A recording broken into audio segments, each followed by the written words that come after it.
Thanks for watching. If you enjoy this vlog, please hit the like button. It means the world to me.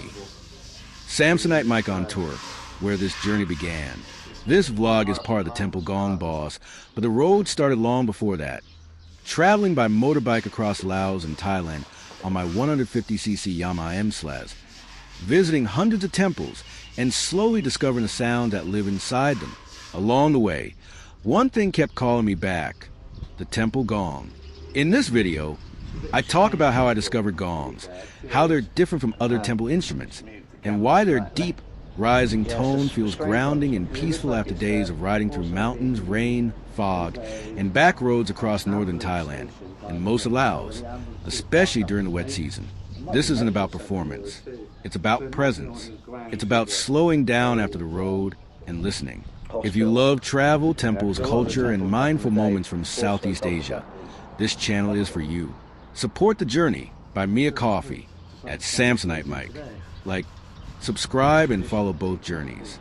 The Temple Gong boss, and the original road story, Samsonite mic. The power of the giant gong. I'm standing in front of something extraordinary. A giant temple gong. Easily 20 feet across, maybe even more. It's not just an instrument, it's a presence. Before I play it, it's worth understanding what this actually represents. Gongs have been part of Southeast Asian culture for over 1,000 years. Long before microphones, long before speakers, the gong was the voice of community. It called monks to prayer. It marked ceremonies. It warned of danger. It celebrated festivals. In Buddhist temples across Thailand and Laos, the gong isn't just about sound, it's about awakening. Traditionally, the deep tone of a gong symbolizes clarity of mind. When struck properly, the sound begins with strong impact, then slowly expands outward. It travels across the courtyard, through trees, across mountains. And as it fades, it reminds you of something important, that everything rises and everything falls away. Impermanence. That's a core Buddhist idea. Many temple gongs are cast in bronze, a blend of copper and tin, sometimes with added metals to shape the tone. The raised center, often called the boss, is designed to concentrate vibration. When you strike it, that energy radiates outward in waves. And when you rub it instead of striking it, the vibration builds gradually, almost like you're pulling the sound out of silence itself. Historically, gongs moved along ancient trade routes from China into mainland Southeast Asia. Over time, they became deeply woven into local spiritual life. In rural villages, a gong could signal a wedding, a funeral, a meeting, or ceremony. In temples, it marked meditation times and important rituals. But standing in front of one this size, you understand something else.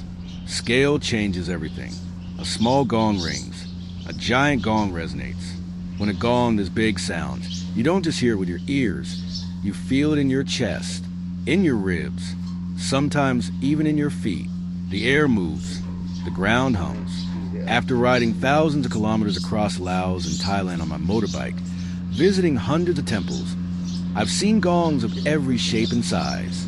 Some weathered and cracked, some polished and golden, some tucked away quietly in corners. But a giant one like this is different.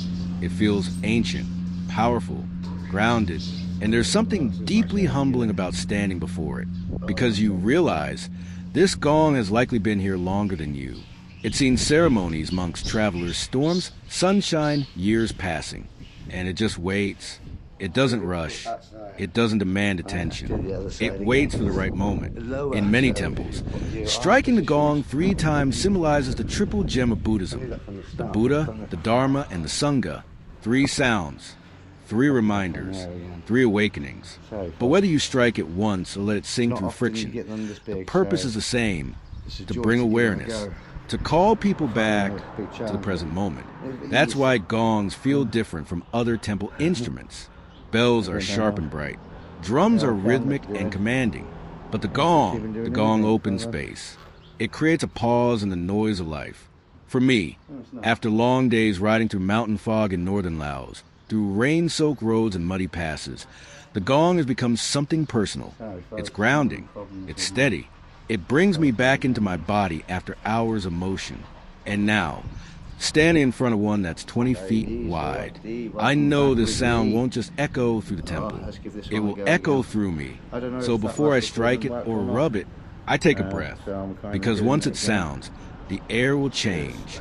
And for a few seconds, everything else will fall silent. One of the most beautiful things you'll see in Thailand and Laos is a simple gesture. The hands press together in prayer. It's called the Y, but it's more than just a prayer position. It's a sign of respect, humility, and awareness. You'll see Thai and Laos people use the Y to greet each other, to say thank you, to apologize, and of course, inside temples when paying respect to Buddha and to monks. It's a gesture that carries meaning in everyday life, not just in religion. When someone raises their hand higher, close to the face or forehead, it shows deeper respect. In a temple, Y is often combined with a vow. It's not about asking for something. It's about acknowledging something greater than yourself. Thailand follows Theravada Buddhism, and in that tradition, the Y can represent respect for the Triple Gem, Buddha, the teachings, and the community of monks. But beyond tradition, there's something physical about it. When you press your palms together, your shoulders soften, your breathing slows, your focus sharpens. It brings the mind into the present moment. For me, after long days riding through mountains and rain, the Y feels grounding, much like the sound of a temple gong. It's simple, it's quiet, it brings everything back to center. And sometimes, that small moment of stillness is the most powerful part of being in a temple at all. Give it another go.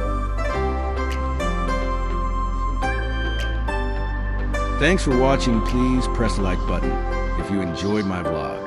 ขอบคุณที่รับชมครับถ้าคุณชอบวิดีโอบล็อกของผมกรุณากดปุ่มไลค์ด้วยนะครับ ขอบใจที่รับชมถ้าท่านมักวิดีโอแล้วคงค่อยกรุณากดปุ่มไลค์ขอบใจที่รับชมถ้าท่านมักวิดีโอแล้วคงค่อยกรุณากดปุ่มไลค์